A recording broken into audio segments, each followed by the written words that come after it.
दोस्तों नमस्कार। दोस्तों आज की वीडियो में आप पढ़ेंगे 9वीं कक्षा के इतिहास भारत एवं समकालीन विश्व का अध्याय 5 आधुनिक विश्व में चरवाहे। दोस्तों यहाँ पर जो आप चित्र देख रहे हैं ये पूर्वी गढ़वाल के बुग्याल में चरती हुई भेड़ों का चित्र दिखाई दे रहा है। दोस्तों घुमंतू चरवाहे क्या होते हैं? घुमंतू ऐसे लोग होते हैं जो किसी एक जगह टिक कर नहीं रहते हैं, यानी वो चल रूप से रोजी रोटी के जुगाड़ में यहाँ से वहाँ घूमते रहते हैं। देश के कई हिस्सों में हम घुमंतू चरवाहों को अपने जानवरों के साथ आते जाते भी देख सकते हैं। चरवाहों को किसी टोली के पास भेड़ बकरियों का रेवड़ या झुंड होता है और किसी के पास ऊंट या अन्य मवेशी होते हैं। दोस्तों उन्हें देखकर क्या आपने कभी सोचा है कि वे कहाँ से आए हैं, कहाँ जा रहे हैं, और क्या आपको पता है कि वे कैसे रहते हैं, उनकी आमदनी के साधन क्या हैं, उनका अतीत क्या था? दोस्तों चरवाहों के इतिहास की पुस्तकों में बिरले ही जगह मिल पाती है। जब भी आप अर्थव्यवस्था के बारे में पढ़ते हैं, चाहे इतिहास की कक्षा हो या अर्थशास्त्र की, सिर्फ कृषि और उद्योगों के बारे में ही पढ़ते हैं।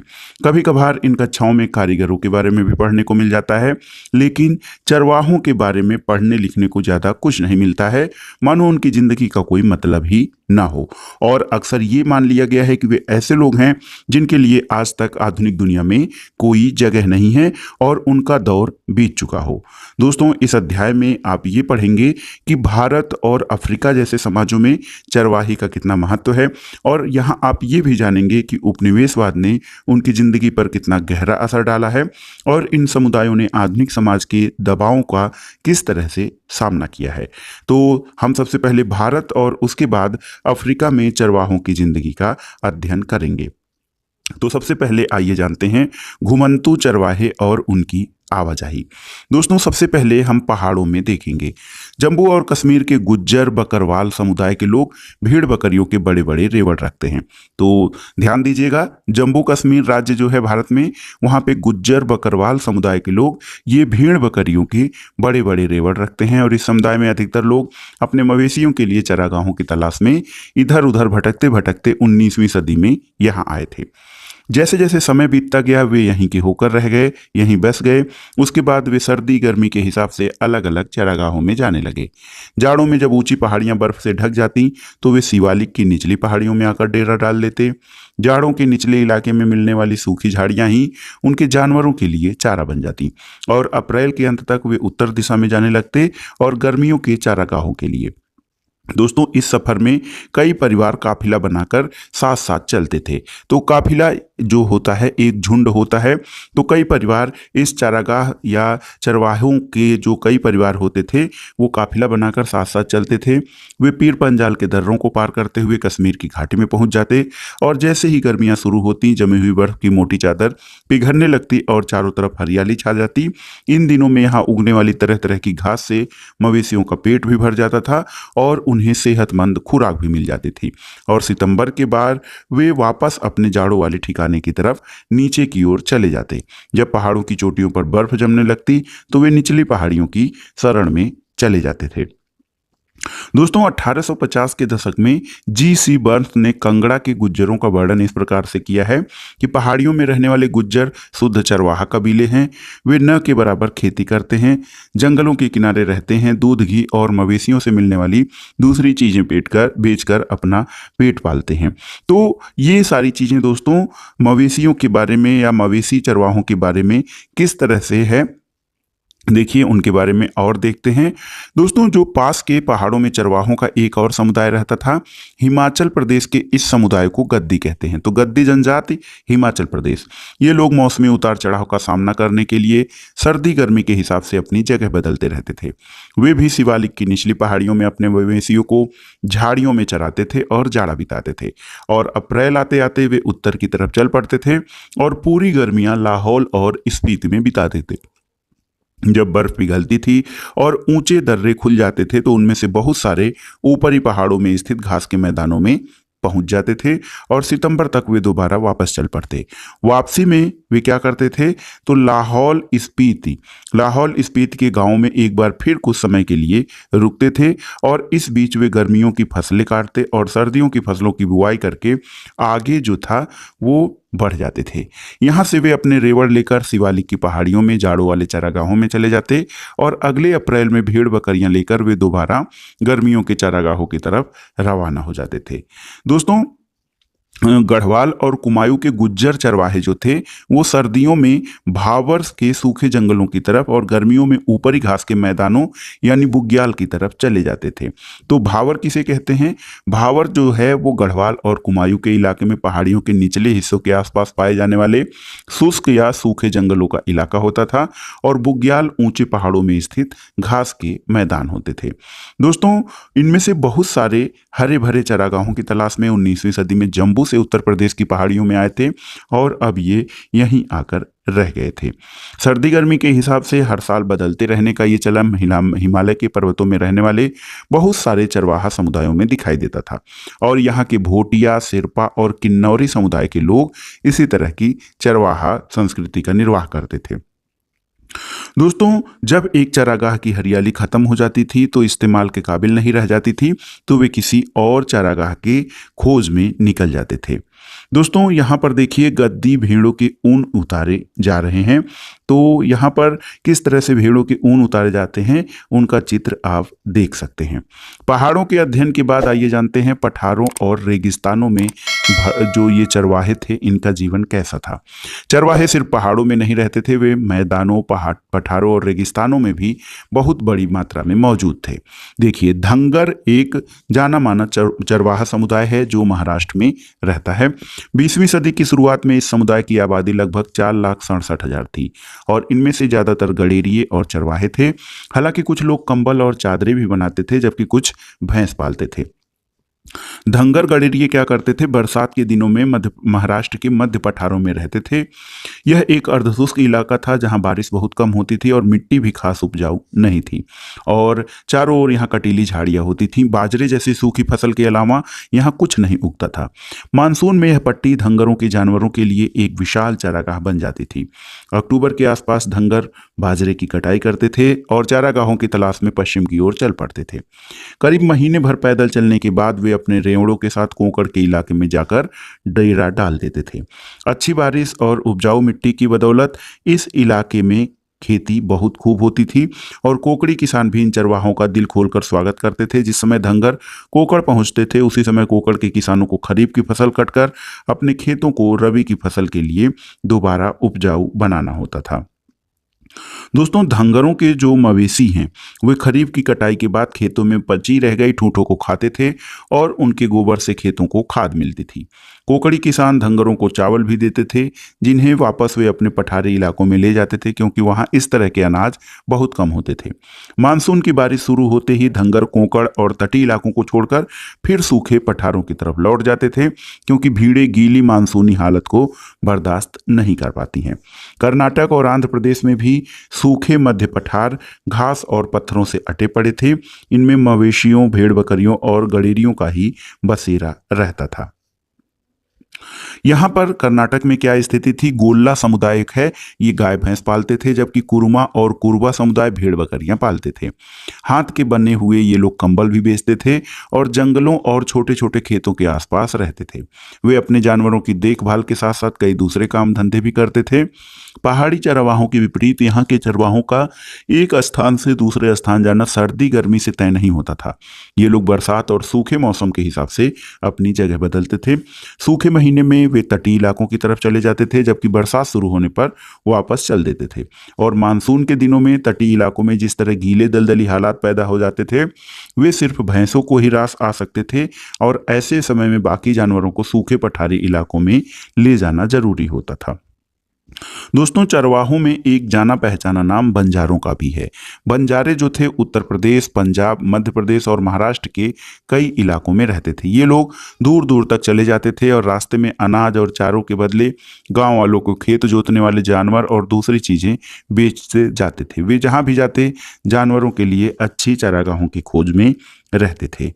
दोस्तों, राजस्थान के रेगिस्तान में राइका समुदाय, तो याद रखिएगा, राइका समुदाय राजस्थान के रेगिस्तान में रहता था। इस इलाके में बारिश का कोई भरोसा नहीं था, या तो बारिश बहुत कम होती थी, इसलिए खेती की उपज हर साल घटती बढ़ती रहती थी। बहुत सारे इलाकों में क्या होता था, दूर तक कोई फसल नहीं होती थी। तो इसके चलते राइका जो थे खेती के साथ साथ चरवाही का काम भी करते थे। बरसात में बाड़मेर, जैसलमेर, जोधपुर और बीकानेर के राइका अपने गांव में ही रहते थे, क्योंकि इस दौरान उन्हें वहीं चारा मिल जाता था। पर अक्टूबर आते आते ये चारागाह सूखने लगते थे। नतीजन ये लोग नए चारागाहों की तलाश में दूसरे इलाकों की तरफ निकल जाते थे और अगली बरसात में वापस लौटते थे। राइकाओं का एक तबका ऊंट पालता था, जबकि कुछ भेड़ बकरियां भी पालते थे। दोस्तों, इस तरह आप देख सकते हैं कि चरवाहा समुदायों की जिंदगी कई चीज़ों के बारे में काफ़ी सोच समझकर आगे बढ़ती थी, और जो था इस बात का उन्हें हमेशा ख्याल रखना पड़ता था कि उनके रेवड़ एक इलाके में कितने दिन तक रह सकते हैं और उन्हें कहाँ पानी और चारागाह मिल सकता है। उन्होंने केवल एक इलाके से दूसरे इलाके में जाने का सही समय चुनना पड़ता था, बल्कि ये भी देखना पड़ता था कि उन्हें किन इलाकों से गुजरने की छूट मिल पाएगी और किन इलाकों से नहीं। सफर के दौरान उन्हें रास्ते में पड़ने वाले गांव के किसानों से भी अच्छे संबंध बनाने पड़ते थे, ताकि उनके जानवर किसानों के खेतों में घास चर सके और उनको उपजाऊ बनाते चले। अपनी रोजी रोटी के जुगाड़ में उन्हें खेती, व्यापार और चरवाही ये सारे काम करने पड़ते थे। अब आइए देखते हैं दोस्तों, जो हमारा औपनिवेशिक शासन था उसके दौरान अंग्रेजों के जमाने में चरवाहों का जीवन कैसे बदला। तो दोस्तों देखिए, यहाँ पे मारू राइकाओं की वंशावली बताने वाले लोग हैं। वंशावली बताने वाला समुदाय का इतिहास बताता है, और इस तरह की मौखिक परंपराओं से चरवाहा समुदायों को अपनी पहचान का भाव मिलता है, और इन परंपराओं से हम ये पता लगा सकते हैं कि कोई वंश अपने समूह को किस रूप में देखता था। यहाँ पर जो चित्र है, चरागाहों की तलाश में निकले मालधारी चरवाहे हैं, और उनके गांव कच्छ के रन में स्थित हैं। अब दोस्तों, जो हम बात करने वाले हैं उसमें देखेंगे कि औपनिवेशिक शासन या ब्रिटिश शासन के दौरान चरवाहों का जीवन कैसा रहा। तो दोस्तों, औपनिवेशिक शासन के दौरान चरवाहों की जिंदगी बहुत हद तक बदल गई। उनके चारागाह सिमट गए, इधर उधर जाने पर बंदिशें लग गईं, और उनसे जो लगान वसूल किया जाता था उनमें भी वृद्धि हुई। खेती में उनका हिस्सा घटना लगा, और उनके पेशे और हुनर पर भी बहुत बुरा असर पड़ा। ये सब कैसे हुआ, इसके बारे में आइए जानते हैं। तो दोस्तों, पहली बात ये थी कि अंग्रेज सरकार चारागाहों को खेती की ज़मीन में तब्दील करना चाहती थी, क्योंकि ज़मीन से मिलने वाला लगान उनकी आमदनी का एक बड़ा स्रोत था। खेती का क्षेत्रफल बढ़ने से सरकार की आय में और बढ़ोतरी हो सकती थी, और जूट, कपास, गेहूं और अन्य खेतीहर चीज़ों के उत्पादन में भी इजाफा हो सकता था। इनका इंग्लैंड में बहुत ज़्यादा ज़रूरत रहती थी, और अंग्रेज अफसरों को बिना खेती की ज़मीन का कोई मतलब समझ में नहीं आता था। उनमें न तो लगान मिलता था, न ही उपज, और अंग्रेज ऐसी ज़मीन को बेकार मानते थे। उसे खेती के लायक बनाना जरूरी था, और इसी बात को ध्यान में रखते हुए 19वीं शताब्दी के मध्य में देश के विभिन्न भागों में परती भूमि विकास के लिए नियम बनाए जाने लगे। तो पहली बात तो ये थी कि चारागाह नहीं बल्कि कृषि योग्य भूमि की आवश्यकता होती थी। दूसरी बात ये थी कि 19वीं शताब्दी तक आते आते देश के विभिन्न प्रांतों में वन अधिनियम पारित किए जाने लगे, और इन कानूनों के आड़ में सरकार ने कई ऐसे जंगलों को आरक्षित घोषित कर दिया जहां देवदार या साल जैसे कीमती लकड़ी पैदा होती थी, और इन जंगलों में चरवाहों के घुसने पर पाबंदी लगा दी गई। कई जंगलों को संरक्षित घोषित कर दिया गया, और इन जंगलों में चरवाहों को चरवाही के कुछ परंपरागत अधिकार तो दिए गए थे, लेकिन उनकी आवाजाही पर बहुत सारी रोक लगा दी गई थी। वन अधिनियमों ने दोस्तों चरवाहों की जिंदगी बदल डाली थी। अब उन्हें उन जंगलों में जाने से रोक दिया गया जो पहले मवेशियों के लिए बहुमूल्य चारे के स्रोत थे, और जिन क्षेत्रों में उन्हें प्रवेश की छूट दी गई वहां उन पर कड़ी नज़र भी रखी जाती थी। इसके अलावा चरवाहे किसी जंगल में बहुत ज़्यादा समय तक नहीं रह सकते थे, और दोस्तों समय सीमा का उल्लंघन करने पर उन पर जुर्माना भी लगाया जाता था। तीसरा कारण ये था कि अंग्रेज अफसर घुमंतू किस्म के लोगों को शक की नज़र से देखते थे। वे गांव-गांव जाकर अपनी चीज़ें बेचने वाले कारीगरों और व्यापारियों से अपने रेवड़ के लिए हर साल नए नए चारागाहों की तलाश में रहने वाले, हर मौसम में रिहायश बदलने वाले चरवाहों पर यकीन नहीं कर पाते थे।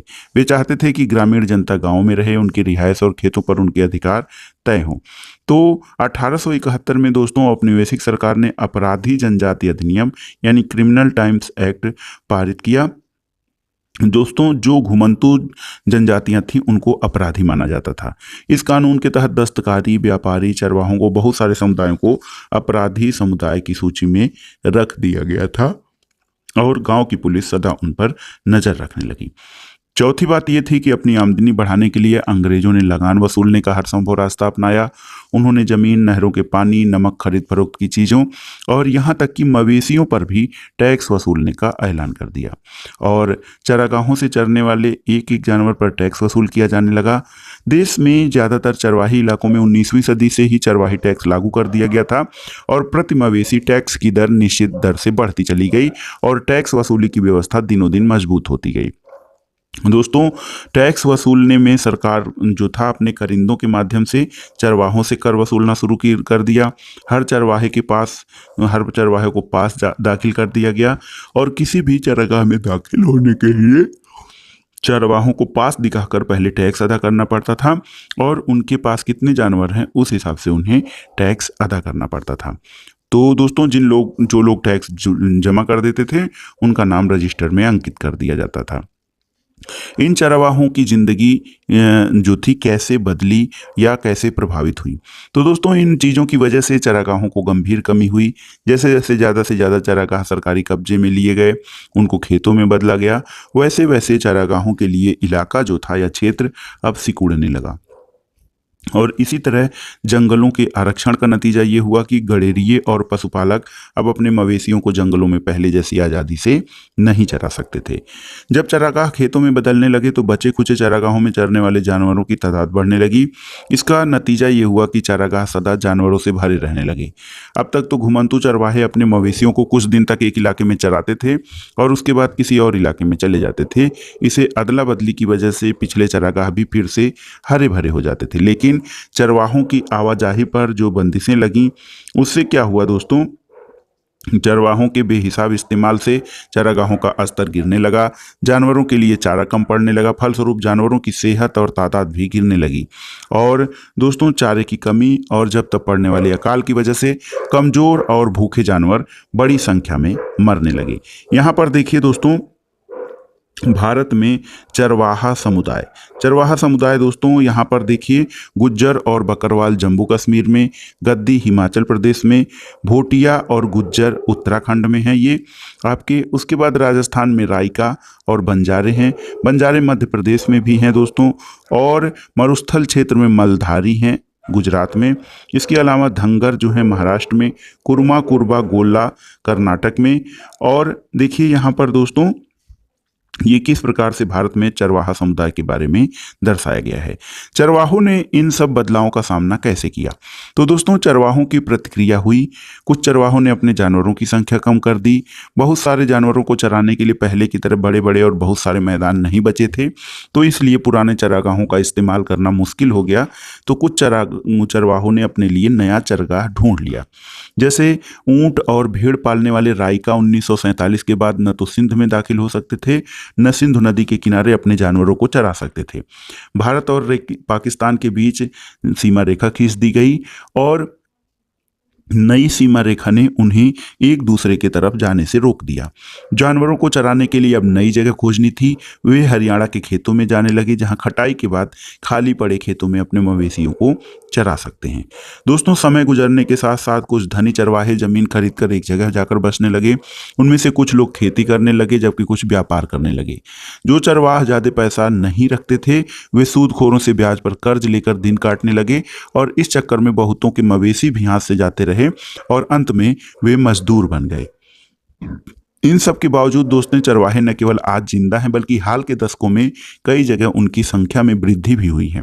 जब भी किसी इलाके के चरागाहों में उनके दाखिल होने पर रोक लगा दी जाती वे अपनी दिशा बदल लेते, रेवड़ छोटा कर लेते और नई दुनिया के मिजाज से तालमेल बैठाने के लिए दूसरे काम धंधे भी करने लगते। और बहुत सारे परिस्थिति वैज्ञानिक मानते हैं कि सूखे इलाके और पहाड़ों में जिंदा रहने के लिए चरवाहे ही सबसे व्यवहारिक रास्ता है। दोस्तों बहरहाल चरवाहों पर इस तरह के बदलाव सिर्फ हमारे देश में नहीं थोपे गए थे। दुनिया के बहुत सारे इलाकों में नए कानून और बसावट के नए तौर तरीकों ने उन्हें आधुनिक दुनिया में आ रहे बदलावों के मुताबिक अपनी जिंदगी का ढर्रा बदलने पर मजबूर किया है। और इन बदलावों से निपटने के लिए बाकी देशों के चरवाहों ने क्या रास्ते अपनाए थे, तो इसके लिए हम देखेंगे अफ्रीका में चरवाहा जीवन का विशेष अध्ययन। दोस्तों अफ्रीका में दुनिया की आधी से ज़्यादा चरवाहा आबादी रहती है। ये बहुत ही महत्वपूर्ण तथ्य है कि अफ्रीका में दुनिया की आधी से ज़्यादा चरवाहा आबादी रहती है और आज भी अफ्रीका में लगभग 2.25 करोड़ लोग रोजी रोटी के लिए किसी न किसी तरह की चरवाही गतिविधियों को ही आश्रित हैं। इनमें कौन कौन से लोग हैं, तो बेदुइन, बरवेसे, मसाई, सोमाली, बोरान और तुर्काना, ये जाने माने समुदाय जो हैं ये चरवाहा ग्रुप में शामिल हैं। यहाँ पर वर्षा आधारित खेती करना बहुत कठिन है क्योंकि कई सारे इलाके सूखाग्रस्त हैं। यहाँ के चरवाहे जो हैं दोस्तों गाय, बैल, ऊंट, बकरी, भेड़ और गधे पालते हैं। दूध, मांस और पशुओं का खाल और ऊन आदि बेचते हैं। और कुछ चरवाहे व्यापार और यातायात संबंधी काम भी करते हैं। कुछ चरवाहे के साथ साथ खेती भी करते हैं और कुछ लोग चरवाही से होने वाली मामूली आय से गुजर नहीं हो पाने पर कोई अन्य व्यवसाय या धंधा कर लेते हैं। हिंदुस्तान की तरह अफ्रीकी चरवाहों की जिंदगी में भी औपनिवेशिक और उत्तर औपनिवेशिक काल में गहरे बदलाव आए हैं। तो कौन कौन से बदलाव आए दोस्तों, ये जानने से पहले यहाँ पर एक चित्र देखते हैं। ये मसाई लैंड जिसके पीछे किलिमंजारो पहाड़ दिखाई दे रहे हैं।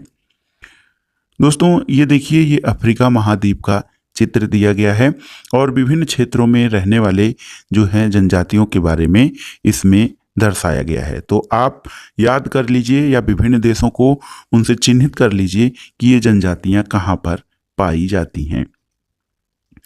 दोस्तों देखिए, जो औपनिवेशिक शासन था भारत में जिस प्रकार से परिवर्तन हुआ चरवाहों की जिंदगी में, उसी तरह से अफ्रीका महाद्वीप में भी हुआ। हम मसाई समुदाय के बारे में विशेष अध्ययन लेते हैं। मसाई पशुपालक मोटे तौर पर पूर्वी अफ्रीका के निवासी हैं।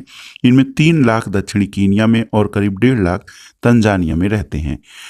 दोस्तों कई सारे नए कानून और बंदिशों ने उनसे ज़मीन छीन ली, उनकी आवाजाही पर बहुत सारी पाबंदियां रोक दी और इन कानूनों के कारण सूखे के दिनों में उनकी ज़िंदगी गहरे तौर पर बदल गई है और उनके सामाजिक संबंध भी नए जो है शक्ल में ढल गए हैं। दोस्तों चारागाहों का क्या हुआ, तो मासाइयों की सबसे बड़ी समस्या ये रही कि उनके चारागाह दिनों दिन सिमटते जा रहे हैं। औपनिवेशिक शासन से पहले मसाई लैंड का इलाका उत्तरी कीनिया से लेकर तंजानिया के घास के मैदानों यानी स्टेपीज तक फैला हुआ था। 19वीं सदी के आखिर में यूरोप की साम्राज्यवादी ताकतों ने अफ्रीका में कब्जे के लिए मारकाट शुरू कर दी और बहुत सारे इलाकों को छोटे छोटे उपनिवेशों में तब्दील करके अपने अपने कब्जे में ले लिया। 1885 में ब्रिटिश कीनिया और जर्मन टांगनिका के बीच एक अंतर्राष्ट्रीय समझौता हुआ। टांगनिका दोस्तों ब्रिटेन ने पहले विश्व युद्ध के दौरान इस इलाके पर कब्जा कर लिया जिसे जर्मन ईस्ट अफ्रीका कहा जाता था। 1919 में टांगनिका ब्रिटिश नियंत्रण में आ गया और 1961 में उसे आज़ादी मिली। 1964 में जंजीबार के विलय के बाद उसे तंजानिया का नया नाम दिया गया था। दोस्तों 19वीं सदी के अंतिम सालों से ब्रिटिश औपनिवेशिक सरकार पूर्वी अफ्रीका में भी स्थानीय किसानों से अपनी खेती के क्षेत्रफल को ज़्यादा से ज़्यादा फैलाने के लिए प्रोत्साहित करने लगी और जैसे जैसे खेती का प्रसार हुआ वैसे वैसे चारागाह खेतों में तब्दील होने लगे। अंग्रेजों के आने से पहले मसाई जो लोग थे वो आर्थिक और राजनीतिक दोनों स्तर पर अपने किसान पड़ोसियों पर भारी पड़ते थे, लेकिन औपनिवेशिक शासन के अंत तक ये समीकरण बिल्कुल उलट चुका था। बहुत सारे चारागाहों को शिकार का मैदान बना दिया गया। कीनिया में मसाई मारा और सांबरू नेशनल पार्क और तंजानिया में सेरेंगेटी पार्क जैसे शिकारगाह इसी तरह अस्तित्व में आए थे। इन आरक्षित जंगलों में चरवाहों का आना मना था। इन इलाकों में न तो वे शिकार कर सकते थे न ही अपने जानवरों को ही चरा सकते थे और ऐसे बहुत सारे आरक्षित जंगलों में अब तक मसाई अपने ढोर डंगर चराया करते थे, लेकिन अब वहाँ पर उनको पाबंदी लगा दी गई थी। मिसाल के तौर पर सेरेंगेटी नेशनल पार्क का 14,760 वर्ग किलोमीटर से भी ज़्यादा क्षेत्रफल मसाइयों के चारागाहों पर कब्जा करके ही बनाया गया। दोस्तों यहाँ पर देखिए एक चित्र है, मासाई नाम माँ से निकला है। माँ का मासाई का मतलब होता है मेरे लोग, और परंपरागत रूप से मसाई घुमंतू और चरवाहा समुदाय के लोग हैं और अपनी आजीविका के लिए दूध और मांस पर आश्रित रहते हैं। दोस्तों अफ्रीका के अन्य जगहों पर चरवाहों को कई मुश्किलों का सामना करना पड़ा। दक्षिण पश्चिम अफ्रीका में स्थित नामीबिया के काकोलैंड चरवाहे परंपरागत रूप से काओकोलैंड के पास में स्थित ओवाम्बोलैंड के बीच आते जाते रहते थे और जानवरों से प्राप्त अनेक उत्पाद दूध, अंडा, मांस आदि बेचते थे। लेकिन दोस्तों नामीबिया स्थित काओकोलैंड के घुमंते पशुपालकों की शिकायत ये थी कि वे बड़े मुश्किल में हैं, रोते रहते हैं, कैद में डाल दिया गया है और उन्हें ये भी नहीं पता है कि उन्हें क्यों पाबंदियां उन पर लगाई गई हैं, उन्हें क्यों रोका गया है। और हुआ ये कि अब काओकोलैंड वाले जो लोग थे वो ओवाम्बोलैंड में नहीं जा सकते थे क्योंकि दोनों के बीच सीमा रेखा खींच दी गई थी। तो दोस्तों अच्छे चारागाहों और जल संसाधनों के हाथ से निकल जाने की वजह से छोटे से इलाके पर दबाव बढ़ गया था। छोटे से इलाके में लगातार चराई का नतीजा यह हुआ कि चारागाहों का स्तर गिरने लगा और चारे की हमेशा कमी रहने लगी। मवेशियों का पेट भरना एक अस्थायी समस्या बन गया था। सरहदें यानी सीमाएं बंद हो गईं। तो 19वीं सदी में चरवाहे चरगाहों की खोज में बहुत दूर दूर तक चले जाते थे, लेकिन अब ऐसी स्थिति नहीं रह गई थी। मासाइयों की तरह अन्य चरवाहों को भी विशेष आरक्षित इलाकों की सीमाओं में कैद कर दिया गया था और ये समुदाय अब इन आरक्षित इलाकों की सीमाओं के आर पार नहीं जा सकते थे। लेकिन परमिट जो मिलता था, आने जाने का परमिट या आज्ञा पत्र, वो हासिल करना बहुत कठिन काम था। अगर कोई नियमों का पालन नहीं करता था तो उसे कड़ी सजा दी जाती थी। चरवाहों को गोरों के इलाके में पड़ने वाले बाजारों में दाखिल होने से भी रोक दिया गया और बहुत सारे इलाकों में वे कई तरह के व्यापार भी नहीं कर सकते थे। बाहर से आए गोरे और यूरोपीय औपनिवेशिक अफसर उन्हें खतरनाक और बर्बर स्वभाव वाला मानते थे। उनकी नज़र में ये लोग ऐसे थे जिनके साथ कम से कम संबंध रखना उचित था, लेकिन इन स्थानीय लोगों से किसी भी तरह के संबंध न रखना भी मुमकिन नहीं था। और आखिर खानों से माल निकालने, सड़कें बनाने और शहर बसाने के लिए गोरों को इन कालों के श्रमिकों का ही भरोसा था। तो नई सरहदें या नई सीमाएं जो थीं उनसे चरवाहों की जिंदगी रातों रात बदल गई। नई पाबंदियां लग गईं, उनको प्रताड़ित किया जाने लगा और छोटे से इलाकों में वे खुद को कैद सा महसूस करने लगे। उनकी चारावाही और व्यापारिक दोनों प्रकार की गतिविधियों पर बुरा असर पड़ा और उन पर तरह तरह की बंदिशें और अंकुश लगा दिया गया। जब चारागाह सूख जाते हैं तब क्या होता है दोस्तों? सूखा जो है वो दुनिया भर के चारागाहों की जिंदगी पर असर डालता है। जिस साल बारिश नहीं होती और चारागाह सूख जाते हैं, अगर उस साल मवेशियों को किसी हरे भरे इलाके में न ले जाया जाए तो उनके सामने भुखमरी का संकट पैदा हो जाता है। इसलिए परंपरागत तौर पर चरवाहे घुमंतू स्वभाव के लोग होते हैं। वे यहाँ से वहाँ जाते रहते हैं और इसी घुमंतूपन की वजह से वो बुरे वक्त का सामना कर पाते हैं और संकट से बच निकलते हैं। लेकिन औपनिवेशिक शासन की स्थापना के बाद मासाइयों का एक निश्चित इलाके में कैद कर दिया गया और वो घूम फिर कर चरवाहों या चरागाहों की खोज नहीं कर सकते थे। और दोस्तों 1930 की एक जांच से पता चला कि कीनिया में मासाइयों के पास 7,20,000 मवेशी, 8,20,000 भेड़ और 1,71,000 दोस्तों गधे थे। 1933 और 34 में 2 साल के सूखे के बाद इनमें से आधे से ज़्यादा जानवर मर चुके थे।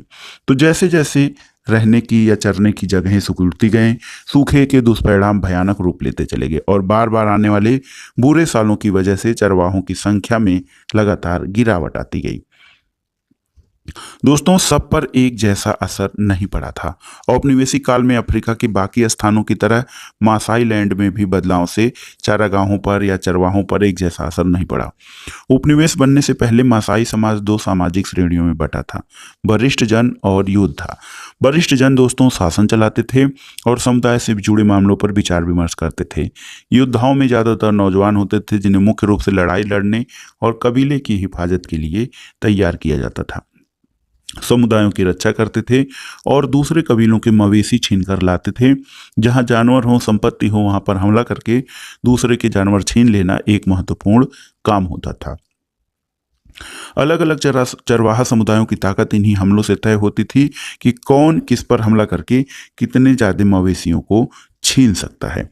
तो दोस्तों युद्ध में बहादुरी का प्रदर्शन करके जो है वरिष्ठ जनों के नीचे रहकर वो काम किया करते थे। यहाँ भी है, आज भी योद्धा बनने के लिए युवकों को व्यापक अनुष्ठानों से गुजरना पड़ता है और ये प्रथा पहले जैसी प्रचलित नहीं है, लेकिन युवकों को लगभग 4 माह तक अपने कबीले के इलाकों का दौरा करना पड़ता है। और ये देखिए, मासाई में जो है अपने जीवन के नए चरण में पहुंचने के लिए उन्हें कुछ चरणों की परीक्षा पास करनी होती है। दोस्तों, मसाइयों के मामले की देखभाल करने के लिए अंग्रेज सरकार ने कई ऐसे फैसले किए जिनसे आने वाले सालों में बहुत गहरे असर पड़े। और हुआ ये कि मसाई उपसमूहों के मुखिया तय कर दिए गए, उन्हें अपने अपने कबीले सारे समूहों की जिम्मेदारी सौंप दी गई। इसके बाद उन्होंने हमलों और लड़ाइयों पर पाबंदी लगा दी। इस तरह वरिष्ठ जनों और योद्धाओं दोनों की परंपरागत सत्ता कमजोर हो गई और जैसे जैसे समय बीता, औपनिवेशिक सरकार द्वारा नियुक्त किए गए मुखिया जो थे वो माल इकट्ठा करने लगे। उनके पास नियमित आमदनी थी जिससे वे जानवर, साजो सामान और जमीन खरीद सकते थे। वे अपने गरीब पड़ोसियों को लगान चुकाने के लिए कर्ज पर पैसा देते थे। उनमें से ज़्यादातर बाद में शहरों में जाकर बस गए और व्यापार करने लगे। उनके बीवी बच्चे गांव में ही रहकर जानवरों की देखभाल करते थे। उन्हें चरवाही और जो है गैर चरवाही दोनों तरह की आमदनी होती थी। अगर उनके जानवर किसी वजह से घट जाएं तो वे और जानवर खरीद सकते थे। दोस्तों, जो चरवाहे सिर्फ अपने जानवरों के सहारे जिंदगी बसर करते थे, उनकी हालत अलग थी। उनके पास बुरे वक्त का सामना करने के लिए अक्सर साधन नहीं होते थे और अकाल के दौरान उनका सब कुछ खत्म हो जाता था। लेकिन जिनकी तकदीर अच्छी थी, उन्हें सड़क या भवन निर्माण कामों में काम मिल जाता था। दोस्तों, इस तरह से देखा जाए तो मसाई समुदाय जो था, मसाई समाज या समुदाय, 2 स्तरों पर बदलाव आया। पहला ये कि वरिष्ठ जनों और योद्धाओं के बीच उम्र पर आधारित परंपरागत फर्क पूरी तरह से खत्म भले न हुआ पर बुरी तरह अस्त व्यस्त हो गया। और दूसरी बात ये रही कि अमीर और गरीब चरवाहों के बीच नया भेदभाव पैदा हुआ।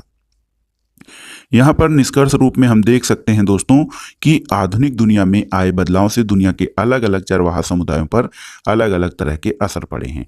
नए कानून, सीमाओं में उनकी आवाजाही का ढर्रा बदल गया है। जैसे जैसे चारागाह खत्म होते गए, जानवरों को चराना एक मुश्किल काम होता चला गया और जो चारागाह बचे थे वे भी अत्यधिक इस्तेमाल की वजह से बेकार हो गए थे, क्योंकि चारागाहों को फिर से पनपने के लिए, उगने के लिए थोड़ा समय चाहिए। फिर भी चरवाहे बदलते वक्त के हिसाब से खुद को ढालते हैं।